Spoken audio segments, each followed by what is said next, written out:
गांव सुंदरपुर में एक कच्चा घर था। सुबह का समय, बाहर एक हाथी बंधा था। किशन बाल्टी लेकर उसके पास गया। दरवाजे पर ललिता खड़ी थी। ओ किशन, अब तक हाथी के पीछे पड़ा है, रसोई झाड़ू पोछा सब पड़ा है और तू आराम कर रहा है। भाभी, हाथी को पानी दे दूं, फिर सारा काम कर दूंगा। जब देखो तब बहाना बनाता है, कामचोर कहीं का। भाभी, सुबह खेत पर गया था और हाथी का चारा भी खुद लाया हूँ। चारा लाया तो क्या राजा बन गया?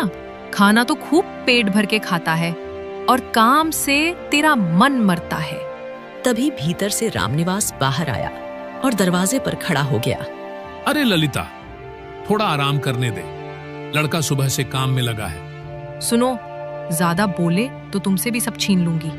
चुपचाप खड़े रहो।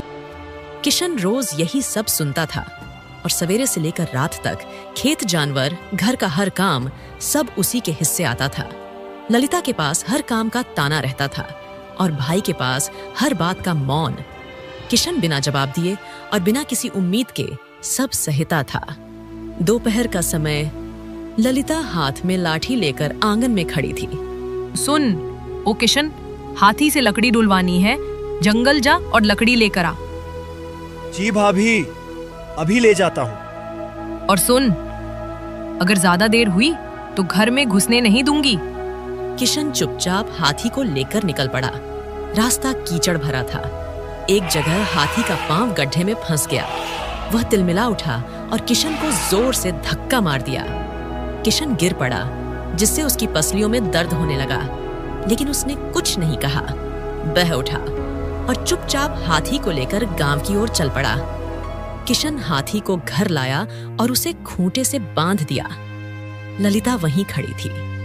देखो रामनिवास, तुम्हारे छोटे भाई ने हाथी का क्या हाल कर दिया। भाभी, रास्ते में हाथी का पांव फंस गया था, इसलिए देर हो गई। ओह, तो अब बहाने बनाना भी सीख गया। मुझे बेवकूफ समझता है क्या? ललिता, थोड़ा समझ के बोलो, चोट लगी है किशन को। चोट लगी है तो मर क्यों नहीं गया?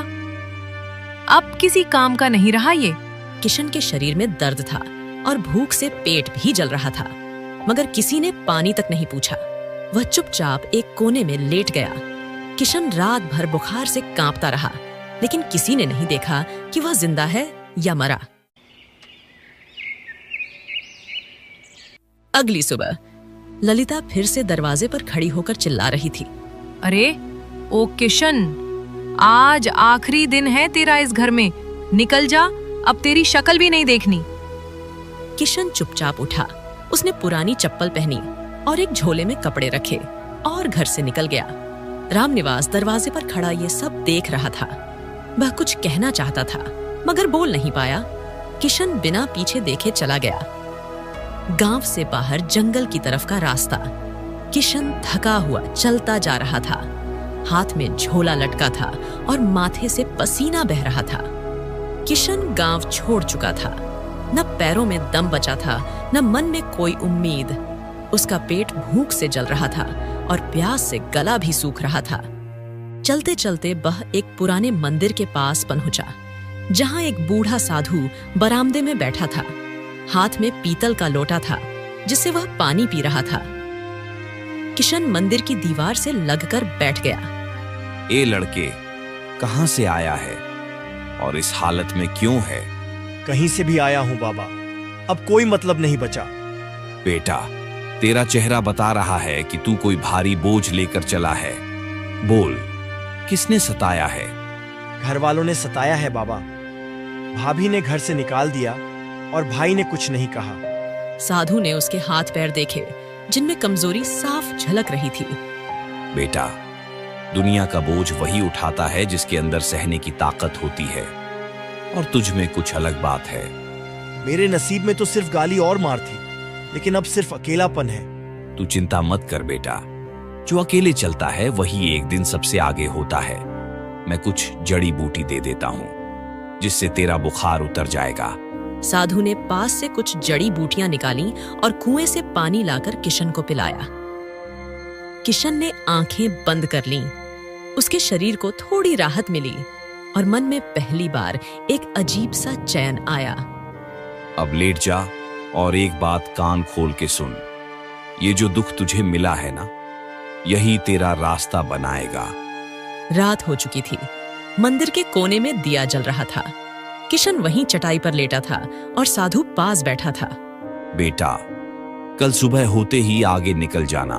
तेरी किस्मत तुझसे मिलने को तैयार है। आखिर आप कौन हैं बाबा, जो मेरी इतनी चिंता कर रहे हैं? मैं वो हूं जो राह दिखाता हूं, लेकिन अब आगे तुझे खुद चलना होगा। अगली सुबह किशन मंदिर से निकलकर पगडंडी पर चल पड़ा। जंगल का रास्ता लंबा और वीरान था। शरीर थक चुका था, पर उसका चलना रुका नहीं। बाबा की बात उसके कानों में गूंज रही थी। लगता है अब और नहीं चला जाएगा। बाबा ने कहा था किस्मत आगे है, पर यह रास्ता तो खत्म ही नहीं होता। चलत चलते उसकी आंखें भारी हो गईं। माथा चकराया और वह सड़क के किनारे बेहोश होकर गिर पड़ा।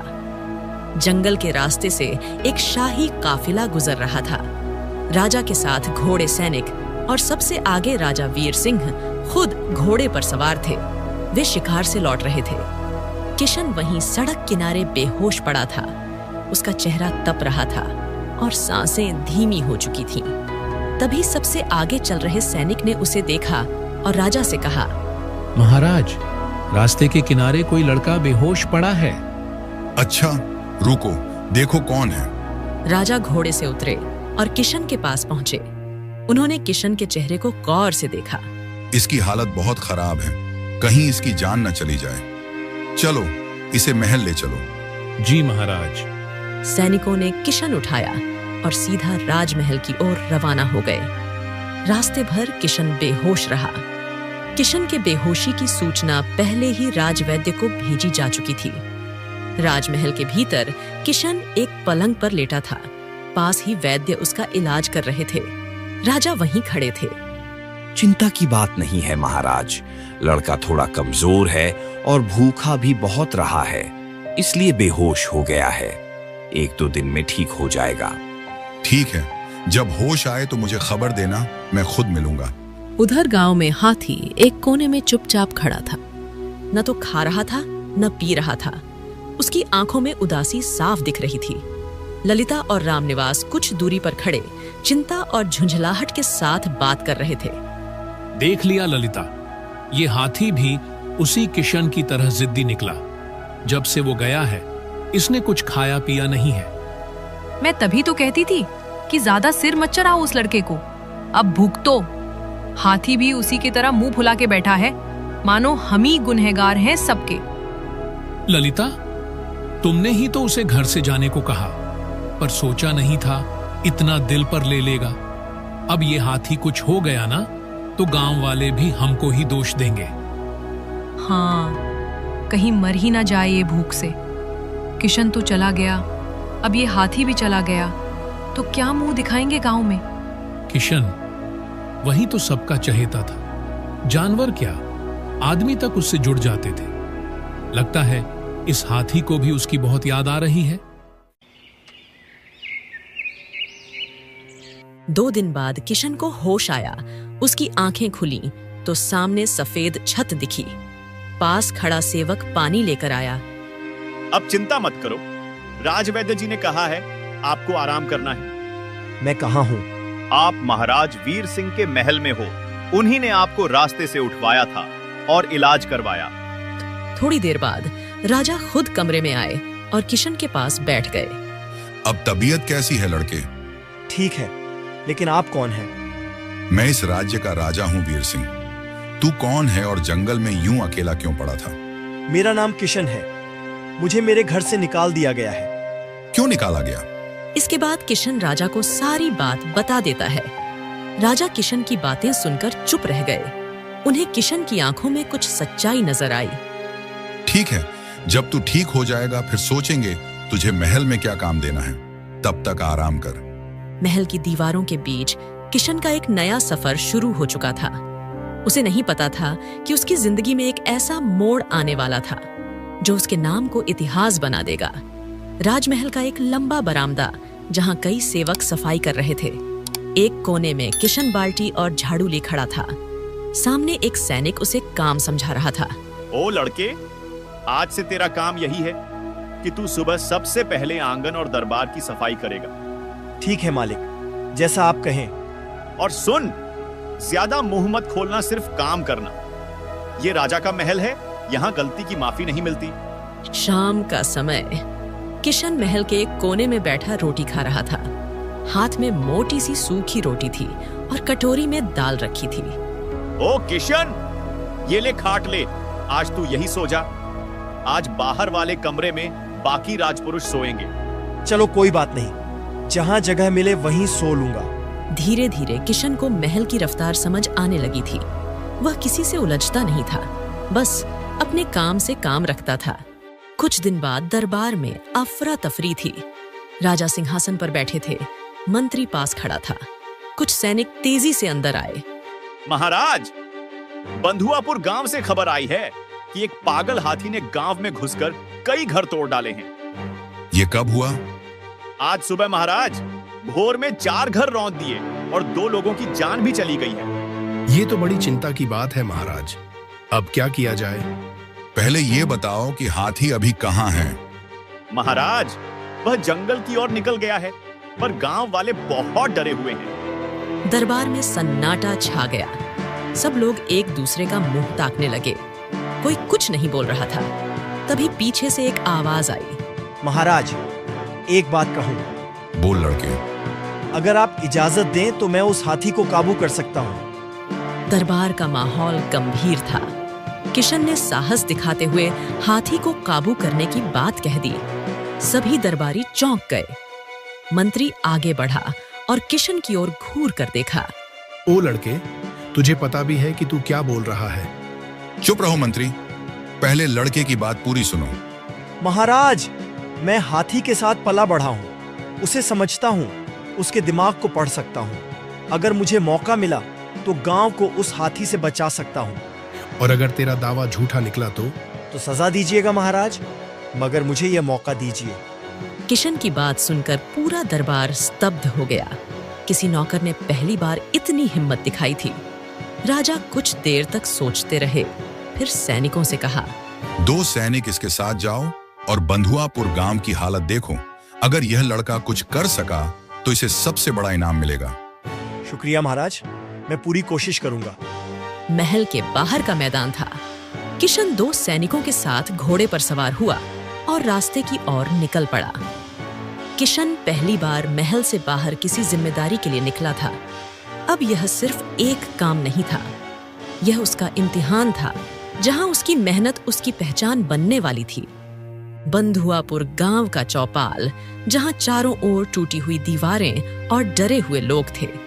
किशन 2 सैनिकों के साथ गांव पहुंचा। जय राम जी की मुखिया जी, हम महल से आए हैं। महाराज वीर सिंह ने भेजा है। राम राम बेटा, हाल बहुत बिगड़ चुका है। आज सुबह सूरज भी ठीक से नहीं निकल पाया था कि जंगल से एक पागल हाथी सीधा गांव में घुस आया। गांव में कोई आदमी नहीं था जो उसे रोकता। सब थे बेटा, पर कोई पास नहीं गया। उसने 2 घर एक ही झटके में गिरा दिए और 2 आदमी उसमें दब गए। हाथी अब कहाँ गया है? गांव के पीछे जंगल की ओर भाग गया है, पर लौट भी सकता है किसी भी वक्त। किशन की आंखें टूटी छतों और डरे हुए लोगों को देख रही थीं। आप सब घबराइए मत, मैं कोशिश करूंगा उसे रोकने की। बेटा, तू अकेला क्या कर लेगा? वो हाथी तो बेकाबू है। बेकाबू शरीर होता है, मन नहीं। मैं जानता हूं कैसे काबू पाया जाता है ऐसे जानवर पर। मुझे बस थोड़ा समय दीजिए। किशन ने लंबी सांस ली और उस पगडंडी की ओर देखने लगा, जहां से खतरा लौट सकता था। अब गांव की उम्मीद किशन पर टिकी थी। तभी हाथी की गर्जना दूर से सुनाई दी। लोग डर के मारे छिप गए। किशन अकेला मैदान की ओर बढ़ा। ओ लड़के, सोच ले, अभी भी वक्त है। नहीं, मैं पीछे नहीं हटूंगा। हाथी सामने आ चुका था। उसकी चाल तेज थी और आंखें लाल थीं। किशन ने ढोल उठाया और बजाना शुरू किया। आवाज पूरे गांव में गूंजने लगी। हाथी रुक गया। मुझे पहचान, मेरे पास आ, मैं तुझे जानता हूं। हाथी धीरे धीरे शांत हो गया। उसकी आंखों की आग ठंडी पड़ने लगी। किशन उसके पास गया और उसके माथे पर हाथ रखा। ये लड़का तो चमत्कार कर गया। गांव बच गया और साथ ही किशन ने खुद को भी साबित कर दिया था। कुछ समय बाद बंधुआपुर गांव के चौपाल पर गांव वाले जमा थे। किशन हाथी की रस्सी पकड़े खड़ा था। 2 सैनिक घोड़े के पास खड़े थे। बेटा, तेरा बहुत बहुत धन्यवाद, तूने आज गांव को बचा लिया। मैंने सिर्फ अपना फर्ज निभाया है। अब देर न करें, चलिए किशन, महाराज को खबर देना जरूरी है। किशन ने हाथी को हल्के हाथ से छुआ और फिर धीरे धीरे महल की ओर निकल पड़ा। गांव वालों की नजरें तब तक उस पर टिकी रहीं जब तक वह ओझल नहीं हो गया। राजमहल का दरबार लगा था। राजा सिंहासन पर बैठे थे। मंत्री और दरबारी दोनों तरफ खड़े थे। महाराज, किशन लौट आया है और साथ में हाथी भी है। तुरंत अंदर बुलाओ। किशन महल के अंदर पहुंचा। हाथी बिल्कुल शांत खड़ा था। दरबार में सन्नाटा था। सब किशन को देख रहे थे। कहो लड़के, गांव का क्या हाल है? महाराज, गांव अब सुरक्षित है और हाथी अब काबू में है। तूने ये कैसे किया? महाराज, जानवर को डर से नहीं भरोसे से जीता जाता है, और वही मैंने किया। राजा ने कुछ देर उसे देखा, फिर सैनिकों को इशारा किया।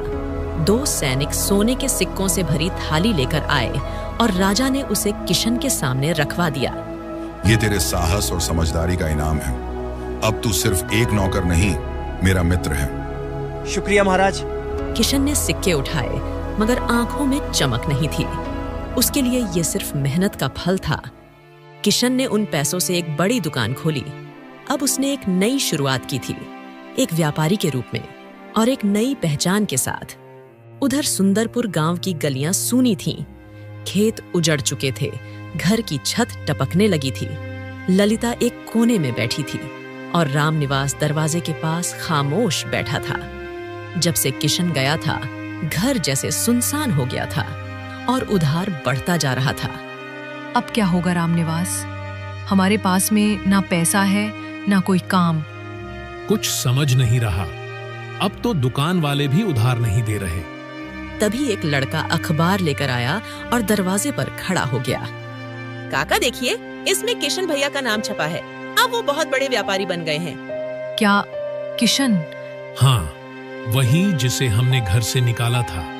दोनों की आंखें भर आईं। उन्हें अपने किए पर पछतावा होने लगा। दोपहर का समय था। दोनों पुराने कपड़े पहनकर किशन के कस्बे की ओर पैदल चल पड़े। क्या वो हमें माफ करेगा? अब माफी नहीं, सिर्फ सर झुकाना बाकी है। रास्ता लंबा था। दोनों जंगल के रास्ते होते हुए किशन की दुकान के पास पहुंचे। किशन की दुकान के बाहर भीड़ थी। सामने कुर्सी पर किशन बैठा था। दोनों उसके पास पहुंचे। किशन? कहिए भाभी। अब कुछ नहीं बचा किशन, घर उजड़ गया है, इसलिए हम तुझसे मदद मांगने आए हैं। किशन उन्हें देखता रहा। उसकी आंखों में पुराने दिन के सारे दृश्य एक पल में घूम गए। मदद? जब घर में था तब तिरस्कार किया, अब क्यों तुम्हें अपनापन याद आ गया?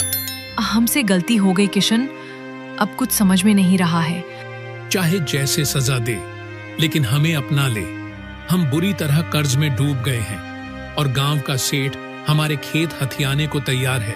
किशन ने सेवक को इशारा किया। वह 2 थैले लाया। एक में अनाज था, एक में रुपये। ये ले जाइए, इससे शायद कुछ दिन की राहत मिल जाए, मगर जिस दर्द से मैं गुजरा हूं, उसकी माफी अब मेरे पास नहीं बची। बड़ा आदमी बन गया है तू किशन, अब पहचानना भी छोड़ दिया। बड़ा मुझे समय ने बनाया है और तकलीफों ने तराशा है। तुमने तो बस धक्का दिया था। ललिता और रामनिवास चुप थे। शर्म से या क्रोध से, यह साफ नहीं था। उन्होंने थैले उठाए, बिना एक शब्द कहे वहां से चल दिए। न पीछे मुड़े, न किशन ने उन्हें रोका। किशन अब आत्मनिर्भर था और यही उसकी सबसे बड़ी जीत थी। अब उसे किसी की स्वीकृति की जरूरत नहीं थी। उसकी आंखों में अब सिर्फ एक चमक थी।